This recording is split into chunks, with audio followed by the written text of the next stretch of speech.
আমি অনেক আগে থেকে বলে আসছিলাম যে নামের বানানগুলো আপনারা ঠিক করে নেবেন। তখন আমার কথা পছন্দ হয়নি, মমতা ব্যানার্জির কথা পছন্দ হয়েছিল না।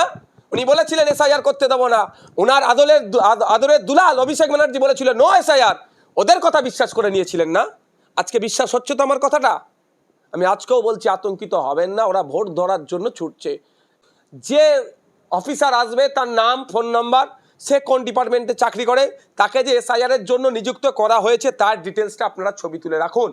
আর যখন আপনারা এই ফর্ম ফিল আপ করে জমা দেবেন সেই সময় আপনারা একটা কপি নিয়ে রাখুন। তারপরে দেখছি কোনো অফিসার যদি কাউকে ডি ভোটার বানায় তার বিরুদ্ধে আইনি লড়াই চলবে, তাকে আইনের মাধ্যমে ছেড়ে কথা হবে না। এবং ইলেকশন কমিশন অফ ইন্ডিয়া যদি কাউকে ডি ভোটার করে দেয়, কারো ভোটাধিকার যদি কেড়ে নেয়, সংবিধানের 326 নম্বর আর্টিকেল যদি ভায়োলেট হয়, তাহলে ইলেকশন কমিশন অফ ইন্ডিয়ার বিরুদ্ধে আইনি লড়াই চলবে, মাঠে ময়দানে লড়াই চলবে। এটা নিয়ে অযথা কেউ আতঙ্কিত হবেন না। আপনারা এই 2002-এর ভোটার লিস্টের নাম কোথায় পাবেন? সিধে চলে যাবেন গুগলে গিয়ে আপনি সার্চ করবেন CEO ওয়েস্ট বেঙ্গল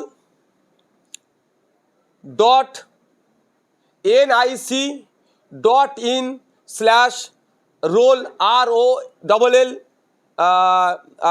তারপরে ডিস্ট্রিক্ট মতো উল্লেখ আছে। তা না হলেও যারা ভয়েস সার্চ করে তারা ভয়েসেও যদি বলে ওই গুগলে গিয়ে টাইপ না, অনেকে টাইপ করতে পারে না, তারা গিয়ে ভয়েস সার্চ করবে 2002-এর ভোটার লিস্ট ওয়েস্ট বেঙ্গলের, দেখবেন দিয়ে দেবে লিঙ্ক। আপনি লিঙ্ক ওপেন করলেন, প্রথমে আপনি কোন ডিস্ট্রিক্ট সেখানে ঢুকলেন। আপনার হাওড়া ডিস্ট্রিক্ট, আমার কথা বলি, আমার হুগলি ডিস্ট্রিক্টে বাড়ি, তাহলে আমি হুগলি ডিস্ট্রিক্টে ঢুকলাম। হুগলি ডিস্ট্রিক্টে ঢোকার পরে প্রচুর আমার হুগলি ডিস্ট্রিক্টের যে কটা বিধানসভা আছে তার নামে লিস্ট আসবে। আমার বিধানসভা খুঁজতে হবে। আমার বিধানসভা হচ্ছে জাঙ্গিপাড়ায় ক্লিক করলাম। তারপরে কি, আমি কোন বুথে আমাদের ভোট দান হয়, বুথ ধরে এখন হবে মিলবে না, কারণ আমাদের বুথ নাম্বার বর্তমানে মনে হয় 92 হয়েছে। আর আমার আব্বাজি, আমার পিতামাতা যখন 2002-এর ভোটার লিস্টে দেখলাম আমি 75 নম্বর বুথে, তাহলে মিলবে না। তাহলে আমাকে কি খুঁজতে হবে? ভোট পোলিং স্টেশনের নাম, not polling station number or part number. আমরা খুঁজবো কি, কোন স্কুলে বা কোন জায়গায় ভোটটা দেয়, সেই স্কুলের ক্লিক করবেন, দেখবেন পুরো ওই বুথের 2002-এর লিস্ট চলে আসবে। সেখানটা আপনি ডাউনলোড করে নিন। আপনি ডাউনলোড করে দেখে নিন আপনার নাম আছে, আপনার মায়ের নাম আছে, বা মাতা পিতা কারো একজনের নাম থাকলেই হয়ে যাবে। এক নম্বর কথা। দ্বিতীয় কথা, দেখবেন এপিক নাম্বার থাকুক আর না থাকুক আপনারা কেউ চিন্তা করবেন না। নামের একটু বানান ভুল আছে, আপনারা কেউ চিন্তা করবেন না। নামের বানান ভুল আমি করিনি, সরকার করেছে। যে আজকে আমার কাগজ খুঁজছে সেই করেছে। আমার ট্যাক্সের টাকা দিয়ে আমি সরকারকে, প্রধানমন্ত্রীকে আর মুখ্যমন্ত্রীকে মাইনে দিয়েছিলাম, আর ওনারা দায়িত্ব নিয়ে আমার নামের বানান ঠিক করতে পারেন। জবাব তো প্রধানমন্ত্রীকে দিতে হবে, জবাব তো ইলেকশন কমিশনকে দিতে হবে, জবাব তো রাজ্য সরকারকে দিতে হবে। আমার নামের বানান ভুল আছে কেন? কারণ আমি ফর্ম ফিল আপ সঠিক করেছি, ওরা ভুল আপডেট করেছে। সুতরাং নামের বানান নিয়ে কেউ চিন্তিত হবেন না। কিন্তু ঘোষণা হওয়ার পর তৃণমূল সরকার সেটাকে এনআরসিতে পরিণত করে দিয়েছে, এই বিষয়ে আপনার কি মতামত রয়েছে? বিজেপি আর তৃণমূল মিলে এসআইআরকে আতঙ্কের এসআইআর হিসাবে পরিগণিত করার চেষ্টা করছে। শুভেন্দু অধিকারী বলছেন 1.5 কোটি রোহিঙ্গা আছে, নাম বাদ পড়বে। ভারত সরকারের দেওয়া তথ্য সুপ্রিম কোর্টে সেখানে দেখা যাচ্ছে 40,000-এর একটু বেশি সারা ভারতবর্ষে রোহিঙ্গা আছে। তাহলে 1.5 কোটি তাহলে কি করে পশ্চিমবাংলায় থাকলো? অসত্য তথ্য দিয়ে মানুষকে পাজেল করার চেষ্টা করছে, মানুষকে মাইন্ডকে ডিস্টার্ব করার চেষ্টা করছে। আর তৃণমূল কংগ্রেস সেই সুযোগটাকে কাজে লাগিয়ে এই ধরনের কথাবার্তা বলে যাচ্ছে। আমি একটা কথাই বলতে চাই যে তৃণমূল কংগ্রেসের নেতৃত্বরা বলেছিলেন যে এসআইআর নেই হোগা, ঘেরাও করেঙ্গে, ঘেরাও কর্মসূচি হোগা, এসআইআর করতে দেবো না, নো এসআইআর, অনেক গল্প শুনিয়েছিল। আজকে তারা কোথায়? এসআইআর হওয়ার জন্য, দ্রুততার সাথে এসআইআর হওয়ার জন্য প্রায় 90,000 অফিসার কারা নিয়োগ করছে? রাজ্য সরকার দিচ্ছে 90,000 অফিসার। তাহলে আজকে সাপ হয়ে কামড়াচ্ছে, ওঝা হয়ে ঝাড়ছে। দ্বিতীয় কথা হচ্ছে, আমি বারবার বলে আসছি, আজকেও বলবো, কোনো নাগরিক এসআইআরকে নিয়ে আতঙ্কিত হবেন না। 2-3টে খবর পাচ্ছি এসআইআর আতঙ্কে কেউ নাকি বিষপান করেছেন, কেউ নাকি ভয় পাচ্ছেন। আমি অনুরোধ করব, বিষপান করলে আপনি এসআইআর থেকে নিশ্চিতভাবে আপনাকে ছাড় দেবে না, কাগজ না থাকলে, প্রথম কথা। দ্বিতীয় কথা, আপনি যদি আতঙ্কিত হয়ে হসপিটালে ভর্তি হয়ে যায়, আপনাকে কি ছাড় দিয়ে দেবে ইলেকশন কমিশন অফ ইন্ডিয়া যে ওই লোকটি ভয় পেয়ে হসপিটালে ভর্তি আছে, ওকে ছাড় দিয়ে দাও? এরকম তো ব্যাপার নয়। আপনার কাছে কাগজ আছে, আপনি কাগজটা দেখান, আপনি কোনো সমস্যা নেই আপনার। তারপরেও যদি মনে হয় ইচ্ছাকৃতভাবে অনিচ্ছাকৃতভাবে আপনার নাম লিস্টে আসেনি খসড়াতে, তাহলে আপনি আবার অ্যাপ্লিকেশন করার একটা সময় পাচ্ছেন, প্রায় 1 মাস সময় দিচ্ছে। তারপরে আপনাকে এই অ্যাপ্লিকেশনের ভিত্তিতে ফিজিক্যালি অ্যাপিয়ারেন্স হয়ে আপনাকে প্রুভ করে আপনি আপনার ভোটাধিকার যাতে কেউ কেড়ে নিতে পারে না নিতে পারে তার জন্য আপনি সময় পাচ্ছেন।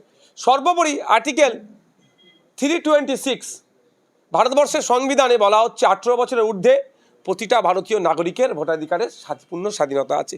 সেটা তো ইলেকশন কমিশন অফ ইন্ডিয়া কাটতে পারে না। আর্টিকেল 324 দ্বারা ইলেকশন কমিশন অফ ইন্ডিয়ার পাওয়ার দিচ্ছে। সে যদি আর্টিকেল 324কে সামনে রেখে আর্টিকেল 326কে ভায়োলেট করে, এটা মেনে নেবো না আমরা। দুটো আর্টিকেলকেই যেমন আমাদের সম্মান দিতে হবে। সুতরাং কোনো বৈধ বা ভারতীয় মানুষের নাগরিকের ভোটাধিকার কাটতে পারার right election commission of India নাই। যদি কারো কোনো কাগজপত্রে ডিসপুট থাকে তার জন্য সে অপশান দেওয়া হচ্ছে, সে অপশান দেখতে এবং তা সে উপস্থিত হয়ে আর্গুমেন্ট করার বা অভিযোগ জানানোর জায়গাও সে পাচ্ছে। এটা নিয়ে আতঙ্কিত হবেন না। আমাদের মূল ইস্যু হচ্ছে স্কুলে শিক্ষক নাই, হসপিটালে ডক্টর নয়, নার্স নাই, ঔষধ নাই, গণপরিবহনের মতো গুরুত্বপূর্ণ ব্যবস্থা ধ্বংস হয়ে গিয়েছে, ফেক ST/SC সার্টিফিকেটের রমরমা মার্কেটে, 6 শিডিউল ঠিকমতো ইমপ্লিমেন্ট হচ্ছে না, ফুল ফ্লেজ ইমপ্লিমেন্ট হচ্ছে না, OBC সার্টিফিকেটের নামে মুসলমানদেরকে আজকে কোণঠাসা করে দিয়েছে। মুসলমানরা আজকে বৈষম্যের শিকার হবে।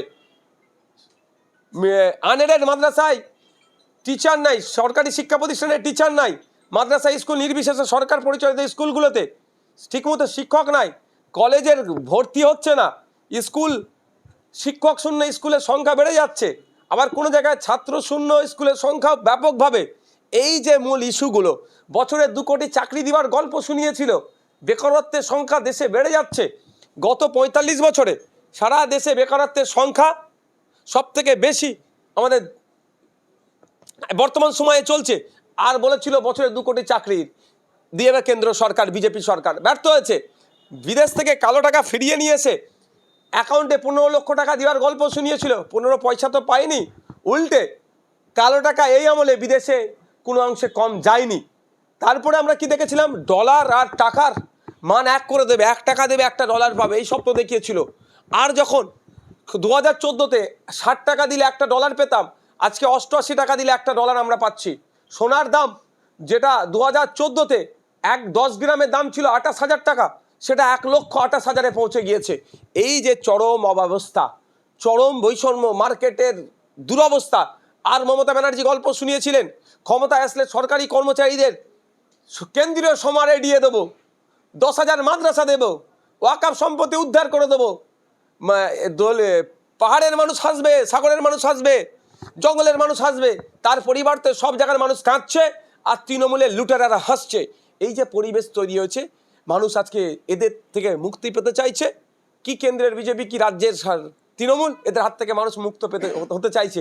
সেই সময় SIR নামে এক ভোট ধরা কল, SIR নামে একটা আতঙ্ক মানুষের সামনে এনে দিয়েছে। ঠিক 2021 সালে যেমন CA NRCর নামে ভোট ধরা কল এনেছিল, এটা এনে দাঁড় করাচ্ছে। আমরা প্রত্যেকে ভারতীয়, প্রত্যেকের কাছে কাগজ আছে, প্রত্যেকের ভোটে প্রধানমন্ত্রী হয়েছে, মুখ্যমন্ত্রী হয়েছে, মন্ত্রী হয়েছে। যদি আমরা অবৈধ ভোটার হই, তারা পদত্যাগ করুক। আর দ্বিতীয় কথা হচ্ছে, আমি একটা জিনিস বলবো, বিস্তারিত ভিডিও আমরা আসবে, আমাদের তৈরি হচ্ছে, যেটা মানুষের সুবিধার্থে হবে। আমি একটা কথা বলি, 2002 ভোটার লিস্টের যাদের নাম আছে তাদের দ্বিতীয় কোনো কাগজ সাবমিট করার প্রয়োজন হচ্ছে না, জাস্ট ফর্ম ফিল আপ করবে, একটা রঙিন ছবি দেবে। আর একটা কথা হচ্ছে, আমার নাম নাই, আমার আব্বার আছে, 2002 ভোটার লিস্টে আমার বাবার আছে, আমার যত আছে সব, আমার দাদুর ক্ষেত্রেও প্রযোজ্য হচ্ছে। এবার 1987 থেকে 2004 এর মধ্যে ভোটার লিস্টে নাম নাই, তাহলে তাদের নির্দিষ্ট একটা ডকুমেন্টস চেয়েছে। 1987 সালের আগে যাদের আছে তাদের শুধু নির্দিষ্ট তার শুধু ডকুমেন্টস চেয়েছে। 1987 থেকে 2004 তার পরিবারের একজনের পিতামাতার মধ্যে, 4-এর পরেও নির্দিষ্ট গাইডলাইন দিয়েছে। সুতরাং এতে ভয় পাওয়ার, আতঙ্ক হবার কোনো জায়গা নাই। আমি বিগত দিনে বলছি, আবারও বলছি, বুথ লেভেল অফিসার নিয়োগ অলরেডি হয়ে গিয়েছে। আপনারা আপনাদের বুথ লেভেল অফিসারটা কে দেখুন আগে, তৃণমূলের চামচা, তৃণমূলের নেতা, না সত্যিকারের বুথ লেভেল অফিসার? কারণ এই অফিসারগুলো মমতা ব্যানার্জি দিয়েছে, রাজ্য সরকার দিয়েছে। কাকে দিয়েছে দেখতে হবে। কদিন আগে মালদাতে দিয়েছিল, দেখলাম তাকে সাসপেন্ড করে দিয়েছে। এই ধরনের যদি হয় তাদের এগেনস্টে ইলেকশন কমিশনের আমাদের ওয়েস্ট বেঙ্গলের সিইও যিনি আছেন তার কাছে কমপ্লেন দিন, বা আমাদেরকে জানান, আমরা কমপ্লেন করবো, তাকে ওখান থেকে সরাবো। স্বচ্ছ লোকভাবে, স্বচ্ছতার সাথে হোক, স্বচ্ছতার সাথে এসআইআর হোক। রাজনৈতিক এসআইআর আমরা বিরুদ্ধে, কিন্তু সংবিধানকে সামনে রেখে এসআইআর যেটা হবে তার আমরা প্রয়োজনে আমরা সহযোগিতা করব। যে অফিসার আসবে তার নাম, ফোন নাম্বার, সে কোন ডিপার্টমেন্টে চাকরি করে, তাকে যে এসআইআরের জন্য নিযুক্ত করা হয়েছে তার ডিটেলসটা আপনারা ছবি তুলে রাখুন। আর যখন আপনারা এই ফর্ম ফিল আপ করে জমা দেবেন সেই সময় আপনারা একটা কপি নিয়ে রাখুন। তারপরে দেখছি কোনো অফিসার যদি কাউকে ডি ভোটার বানায় তার বিরুদ্ধে আইনি লড়াই চলবে, তাকে আইনের মাধ্যমে ছেড়ে কথা হবে না। এবং ইলেকশন কমিশন অফ ইন্ডিয়া যদি কাউকে ডি ভোটার করে দেয়, কারো ভোটাধিকার যদি কেড়ে নেয়, সংবিধানের 326 নম্বর আর্টিকেল যদি ভায়োলেট হয়, তাহলে ইলেকশন কমিশন অফ ইন্ডিয়ার বিরুদ্ধে আইনি লড়াই চলবে, মাঠে ময়দানে লড়াই চলবে। এটা নিয়ে অযথা কেউ আতঙ্কিত হবেন না। আপনারা এই 2002-এর ভোটার লিস্টের নাম কোথায় পাবেন? সিধে চলে যাবেন গুগলে। গুগলে গিয়ে আপনি সার্চ করবেন সিইও ওয়েস্ট বেঙ্গল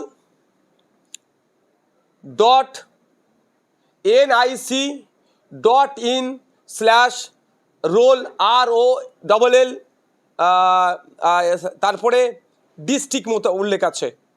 তা না হলেও যারা ভয়েস সার্চ করে তারা ভয়েসেও যদি বলে ওই গুগলে গিয়ে টাইপ না করে, অনেকে টাইপ করতে পারে না, তারা গিয়ে ভয়েস সার্চ করবে 2002-এর ভোটার লিস্ট ওয়েস্ট বেঙ্গলের, দেখবেন দিয়ে দেবে লিঙ্ক। আপনি লিঙ্ক ওপেন করলেন, প্রথমে আপনি কোন ডিস্ট্রিক্ট সেখানে ঢুকলেন। আপনার হাওড়া ডিস্ট্রিক্ট, আমার কথা বলি, আমার হুগলি ডিস্ট্রিক্টে বাড়ি, তাহলে আমি হুগলি ডিস্ট্রিক্টে ঢুকলাম। হুগলি ডিস্ট্রিক্টে ঢোকার পরে প্রচুর আমার হুগলি ডিস্ট্রিক্টের যে কটা বিধানসভা আছে তার নামে লিস্ট আসবে। আমার বিধানসভা খুঁজতে হবে। আমার বিধানসভা হচ্ছে জাঙ্গিপাড়া, জাঙ্গিপাড়ায় ক্লিক করলাম। তারপরে কি আমি কোন বুথে আমাদের ভোট দান হয়, বুথ ধরে এখন হবে মিলবে না, কারণ আমাদের বুথ নাম্বার বর্তমানে মনে হয় 92 হয়েছে। আর আমার আব্বাজি, আমার পিতামাতা যখন 2002-এর ভোটার লিস্টে দেখলাম আমি 75 নম্বর বুথে, তাহলে মিলবে না। তাহলে আমাকে কি খুঁজতে হবে? ভোট পোলিং স্টেশনের নাম, not polling station number or part number. আমরা খুঁজবো কি কোন স্কুলে বা কোন জায়গায় ভোটটা দেয়, সেই স্কুলের ক্লিক করবেন, দেখবেন পুরো ওই বুথের 2002-এর লিস্ট চলে আসবে। সেখানটা আপনি ডাউনলোড করে নিন। আপনি ডাউনলোড করে দেখে নিন আপনার নাম আছে, আপনার মায়ের নাম আছে, বা মাতা পিতা কারো একজনের নাম থাকলেই হয়ে যাবে। এক নম্বর কথা। দ্বিতীয় কথা, দেখবেন এপিক নাম্বার থাকুক আর না থাকুক আপনারা কেউ চিন্তা করবেন না। নামের একটু বানান ভুল আছে, আপনারা কেউ চিন্তা করবেন না। নামের বানান ভুল আমি করিনি, সরকার করেছে। যে আজকে আমার কাগজ খুঁজছে সেই করেছে। আমার ট্যাক্সের টাকা দিয়ে আমি সরকারকে, প্রধানমন্ত্রীকে আর মুখ্যমন্ত্রীকে মাইনে দিয়েছিলাম, আর ওনারা দায়িত্ব নিয়ে আমার নামের বানান ঠিক করতে পারেন। জবাব তো প্রধানমন্ত্রীকে দিতে হবে, জবাব তো ইলেকশন কমিশনকে দিতে হবে, জবাব তো রাজ্য সরকারকে দিতে হবে আমার নামের বানান ভুল আছে কেন। কারণ আমি ফর্ম ফিল আপ সঠিক করেছি, ওরা ভুল আপডেট করেছে। সুতরাং নামের বানান নিয়ে কেউ চিন্তিত হবেন না। কিন্তু আমি অনেক আগে থেকে বলে আসছিলাম যে নামের বানানগুলো আপনারা ঠিক করে নেবেন। তখন আমার কথা পছন্দ হয়নি, মমতা ব্যানার্জির কথা পছন্দ হয়েছিল না। উনি বলেছিলেন এসআইআর করতে দেবো না। ওনার আদরের দুলাল অভিষেক ব্যানার্জি বলেছিল নো এসআইআর। ওদের কথা বিশ্বাস করে নিয়েছিলেন না। আজকে বিশ্বাস হচ্ছে তো আমার কথাটা। আমি আজকেও বলছি আতঙ্কিত হবেন না, ওরা ভোট ধরার জন্য ছুটছে। একজন সুসাইড করেছেন, প্রত্যেকটা মৃত্যু আমাদের কাছে দুর্ভাগ্যজনক, আমাদেরকে ব্যথা দেয়। কিন্তু আমার প্রশ্ন, যখন মব লিঞ্চিংয়ের শিকার হয়েছিল, আমাদের আবু সিদ্দিককে যখন পিটিয়ে মারলো তখন গিয়েছিল? দুর্গাপুরে যখন খুন করে দিচ্ছিল তখন গিয়েছিল? আনিসে যখন হত্যা হলো তখন গিয়েছিল? রিসেন্ট 9 বছরের একটা ফুটফুটে সন্তান তামান্নাকে যখন খুন করলো তার বাড়ি গিয়েছিল? কারণ তার বাড়ি গেলে পলিটিক্স হবে না, মানুষ আতঙ্কিত হবে না। এখন যেতে হবে পলিটিক্স করতে হবে। সর্বোপরি আমাদেরই বাড়ির মেয়ে, আমাদের নিরাপত্তার স্বার্থে, আমাদের স্বাস্থ্য পরিষেবা যাতে ঠিক পায় তার জন্য প্রতিবাদ করেছিল তিলোত্তমা, তার বাড়িতে গিয়েছিল, কিন্তু ওই লাইনই চলে গেল। এটা পলিটিক্স চলছে। আমি অনুরোধ করব এদের ফাঁদে পা দেবেন না। আপনার কাগজ আছে, আপনি নিজে খুঁজুন। কোনো আমচা নেতা কাতা কাউকে ধরতে হবে না। হাতে অ্যান্ড্রয়েড সেট আছে, খুঁজুন। আর নাহলে সাইবার ক্যাফে যান, তাদেরকে আমি সাইবার ক্যাফেওয়ালাদেরকে বলবো, জেরক্সওয়ালাদেরকে বলবো একটু মানবিক হবেন, মানুষ একটু আতঙ্কের মধ্যে আছে, আপনারা হুটহাট করে উল্টোপাল্টা রেটও নেবেন না। অনুরোধ করছি, এখন আপনারা একটু সমাজসেবামূলক কাজে যুক্ত হন, তাদেরকে বোঝান, ঠান্ডা মাথায় তার লিস্টটা বার করে তাকে প্রিন্ট করে ধরিয়ে দেন। অন্তত একজন ভারতীয় হিসাবে একজন ভারতীয়কে সহযোগিতা করুন, এটা অনুরোধ করব আমি আপনাদেরকে। সাইবার ক্যাফে যারা চালাচ্ছেন, জেরক্স সেন্টার যারা চালাচ্ছেন, একটু তাদেরকে একটু ভয় কমান। আর সর্বোপরি আমরা আগামীকালকেই আশা করছি আমরা হেল্প ডেস্ক শুরু করছি। রাজ্যের বিভিন্ন জায়গার মানুষ সরাসরি আমাদেরকে ফোন করতে পারে, তাদের সমস্যার কথা বলতে পারে, আমরা সমাধান করব। আর যেহেতু ভাঙড় সারা রাজ্যের বিকল্প একটা পথ দেখায়, ভাঙড়ের জন্য অ্যাজ আমি এমএলএ আলাদা হেল্প ডেস্ক হবে। ভাঙড়ের কোনো মানুষ, রাজ্যের কোনো মানুষ যদি আমাদের কাছে সহযোগিতা চাই, যে কোনো কারো বানান ভুলে হ্যান ত্যান, যে চিন্তা করছে যে এটাতে কী হবে, সেটা তারা বলবে, আমরা তাদেরকে সমাধান করে দেবো। কিন্তু কারোর কথাই আপনারা ভয় পাবেন না, ভয় পেলে সমস্যার সমাধান হবে না। আপনি আতঙ্কের কথা বললেন, 2002 সালে আমি দেখেছি স্যার